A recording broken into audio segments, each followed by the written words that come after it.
मेरी माँ ने मेरी शादी 15 साल की उम्र में एक 40 साल के शादीशुदा मर्द से करवा दी, जिसका पहले से एक बेटा भी था।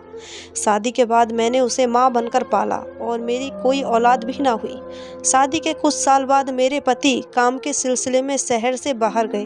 मेरे बेटे को अकेले सोने में डर लगता था। मैंने रात में उसे अपने साथ सुला लिया, पर उस रात जो उसने मेरे साथ किया वो सुनकर आपके रोंगटे खड़े हो जाएंगे। जिसे मैंने बच्चा समझकर पाला और बड़ा किया, उसने मेरे साथ।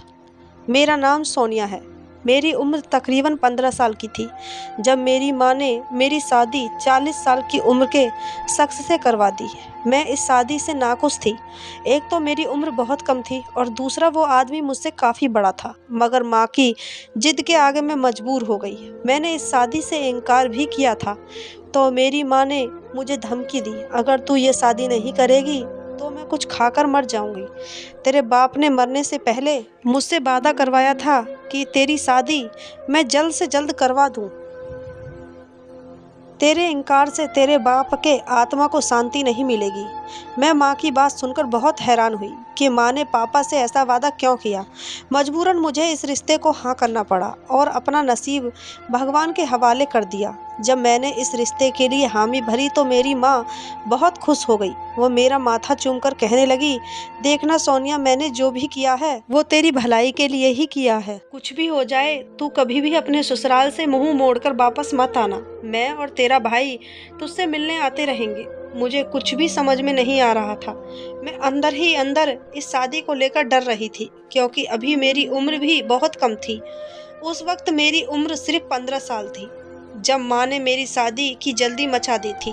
मैं आगे पढ़ना लिखना चाहती थी, लेकिन माँ ने कहा, तेरे होने वाला पति बहुत अच्छा है, तू जो कहेगी वो तेरी हर बात मानेगा। मैंने माँ से कहा, माँ मैं आगे पढ़ना चाहती हूँ, क्या वो मुझे आगे पढ़ने भी देगा?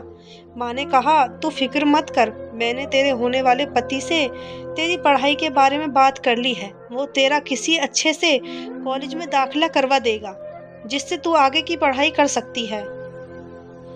माँ की बात सुनकर मैं बहुत खुश हुई। जब पढ़ाई की बात आई तो मैं इस रिश्ते से बहुत खुश थी और माँ के साथ मिलकर अपनी शादी की तैयारियां करने लगी। मैंने देखा मेरी माँ के पास बिल्कुल पैसे नहीं थे, लेकिन मेरी माँ मेरी शादी की तैयारियों में कोई कसर नहीं छोड़ रही थी। वो हर तरह की चीज़ मेरे लिए खरीद कर ला रही थी। मैंने माँ से पूछा, माँ आपके पास इतने पैसे कहाँ से आए? तो माँ ने कहा, तेरा पति बहुत अमीर है, उसी ने ये सारे पैसे भेजे हैं कि मेरी पत्नी को शादी में किसी भी चीज़ की कमी ना हो। मैं हैरान थी कि ये कैसे ससुराल वाले हैं जो शादी से पहले ही इतना कुछ दे रहे हैं। लेकिन मुझे इस बात की तो खुशी थी, चाहे जो कुछ भी हो, मेरी शादी बहुत अमीर घर में हो रही है, क्योंकि मुझे अपनी माँ के घर में पैसों की तंगी की वजह से हर छोटी छोटी चीज़ों के लिए तरसना पड़ता था। कई बार मैंने देखा कि मेरी माँ आधी रात को कहीं तैयार होकर जाती और वापस आती तो उनके हाथ में ढेरों पैसे होते और उन पैसों से हमारी ज़रूरतें पूरी होती। मैं सोचती कि आधी रात को मेरी माँ कहाँ जाती है। मैंने कई बार पूछा कि माँ आप कहाँ जाती हैं? अगर कोई नौकरी करती हैं तो मुझे भी अपने साथ ले चलिए, मैं आपकी मदद कर दूंगी। मेरी माँ ने कहा, जब तक मैं जिंदा हूँ तुम्हें कोई काम करने की ज़रूरत नहीं है। दुआ करो कि तुम्हारी शादी जल्दी हो जाए, क्योंकि तुम मेरी बहुत बड़ी जिम्मेदारी हो। मुझे अपने बेटे की ज़्यादा फिक्र नहीं है क्योंकि वो लड़का है, फिक्र है तो बस तुम्हारी क्योंकि तुम लड़की हो। और आजकल जैसे माहौल चल रहे हैं, ऐसे माहौल में लड़कियों की जल्द से जल्द शादी हो जाए वही बेहतर है।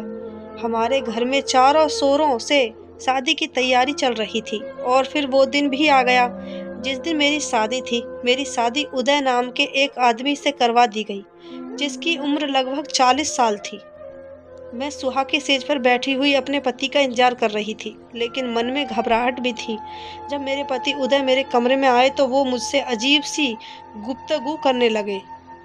मैंने उनसे कहा, देखिए अभी मेरी उम्र बहुत कम है और दिमागी तौर पर मैं इस रिश्ते के लिए तैयार नहीं, मुझे आपसे थोड़ा वक्त चाहिए। मेरे पति उदय ने मेरा हाथ पकड़ते हुए कहा कि तुम फिक्र मत करो, जैसा तुम कहोगी वैसा ही होगा। मैंने तुम्हें उस जहन्नम से छुटकारा दिलवाया है, उम्मीद करता हूँ कि तुम भी मुझे खुश रखोगी। मैंने उनसे कहा कि आप किस जहन्नम की बात कर रहे हैं? ये आप क्या बोल रहे हैं? तो मेरे पति उदय ने कहा कि तुम्हारी माँ एक तवायफ थी, वो जल्द ही तुम्हें भी कोठे पर ले जाती, जहाँ पर तुम्हारी जिंदगी जहन्नम बन जाती। मैंने जब अपनी माँ की सच्चाई जानी तो मेरे होश उड़ गए। मुझे यकीन ही नहीं हो रहा था कि मेरी माँ एक तवायफ थी। मैंने उदय की बात झूठ लगने की कोशिश की कि आपको कोई गलतफहमी हुई है। उदय ने कहा, सोनिया, मैं नहीं चाहता कि इस बारे में मैं तुमसे कोई बात करूं। बस तुम्हें मेरी बात का यकीन करना पड़ेगा कि तुम्हारी माँ एक तवायफ थी, क्योंकि मैं तुम्हें सच्चाई से रूबरू करवाना चाहता हूँ।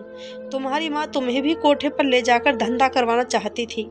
उदय की बात सुनकर मैं बहुत ज़्यादा परेशान हो गई। मेरे हाथ ठंडे पड़ने लगे, लेकिन उदय ने मुझे हौसला दिया और कहा, तुम फिक्र मत करो, अब तुम मेरे साथ हो और तुम मेरे साथ बिल्कुल सुरक्षित हो।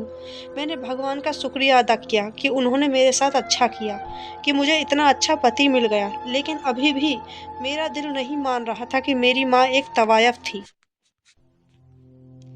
कुछ देर बाद उदय ने मुझसे कहा कि सोनिया, मैं तुम्हें कुछ बताना चाहता हूँ। मुझे पता है कि तुम मुझे समझोगी।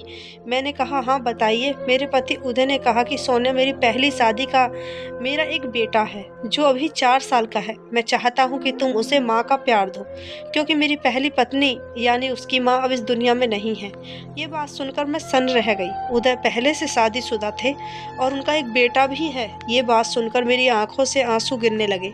उदय मेरे रोने की वजह जान चुके थे। उन्होंने मेरे आंसू पूंछते हुए कहा, जो होता है अच्छे के लिए होता है। मैं तुमसे बहुत प्यार करता हूँ, मेरे दिल में तुम्हारी बहुत कदर है।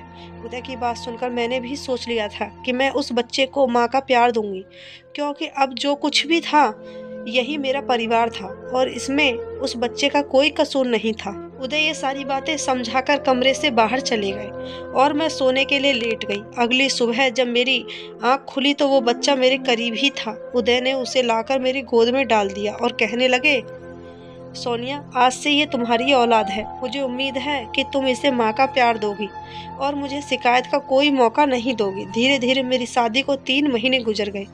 एक दिन मुझे पता चला कि मेरी माँ जिस जगह पर काम करती थी वहाँ पर पुलिस का छापा पड़ा है और मेरी माँ पुलिस की हिरासत में है।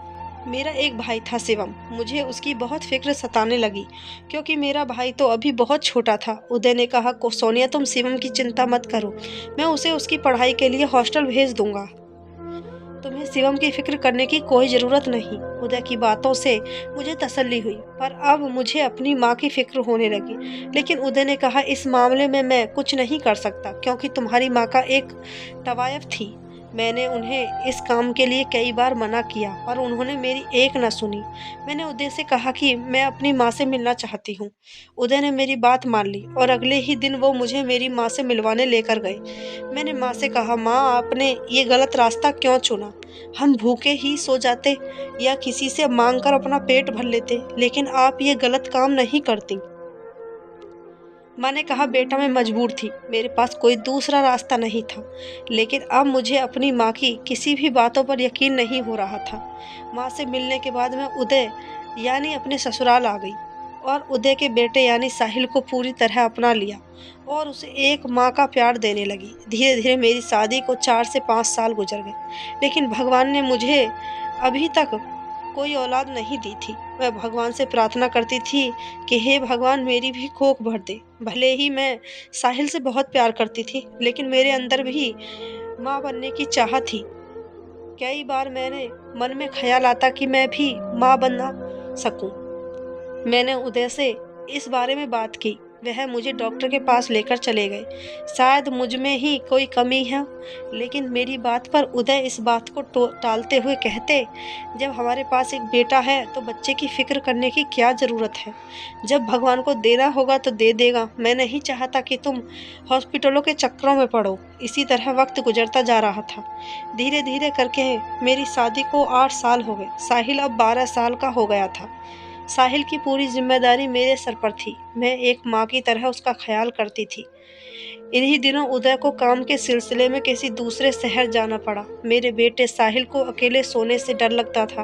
उदय ने मुझसे कहा कि मैं नहीं रहूँगा तो तुम साहिल को अपने पास सुला लेना या तुम ही उसके कमरे में चली जाना। मैंने उदय से कहा कि आप बिल्कुल भी फिक्र ना करें, ये मेरा बेटा ही है। मुझे पता है कि मुझे क्या करना है और कैसे संभालना है। उदय दूसरे शहर चले गए। घर में मैं और मेरा बेटा साहिल ही थे। मैंने साहिल को स्कूल भेजा और अपने काम में लग गई। शाम को साहिल जब वापस आया तो मैंने उसे खाना दिया। कुछ देर बाद रात हो गई और रात का खाना खाने के बाद मैंने साहिल से कहा, बेटा जाकर अपने कमरे में सो जाओ। साहिल सोने के लिए चला गया और मैं टीवी हॉल में बैठकर टीवी देख रही थी कि मुझे महसूस हुआ कि दरवाजे पर किसी ने दस्तक दी है। मैंने जाकर देखा तो दरवाजे पर कोई नहीं था। मैंने टीवी बंद किया और अपने कमरे में सोने के लिए चली गई। साहिल अपने कमरे में सोया था। अभी थोड़ी देर ही हुई थी कि मुझे उसके रोने की आवाज़ आई। मैं जल्दी से उसके कमरे में गई तो वो रो रहा था। मैंने साहिल से पूछा, साहिल बेटा आपको क्या हुआ है, आप इस तरह रो क्यों रहे हैं? साहिल ने कहा, माँ मुझे डर लग रहा है। जब तक पापा आ नहीं जाते आप मेरे साथ सो जाइए। मैंने कहा, आपको परेशान होने की कोई ज़रूरत नहीं है, मैं हूँ ना, आज मैं आपके साथ सो जाऊँगी। मैंने उसे थोड़ी सी तसल्ली दी और उसके साथ लेट गई। अभी साहिल के पास सोए हुए मुझे कुछ देर ही हुई थी कि मेरे होश उड़ गए। कुछ लोग अचानक हमारे घर पर हमला किए और कमरे के आकर साहिल को ले जाने लगे। मैं जी जान लगाकर उन लोगों से लड़ रही थी। उनके साथ एक औरत भी थी। साहिल की भी आंख खुल गई और वो मेरे पीछे आकर खड़ा हो गया और बार बार कह रहा था, माँ ये लोग कौन हैं, मुझे इन लोगों से बचा लीजिए।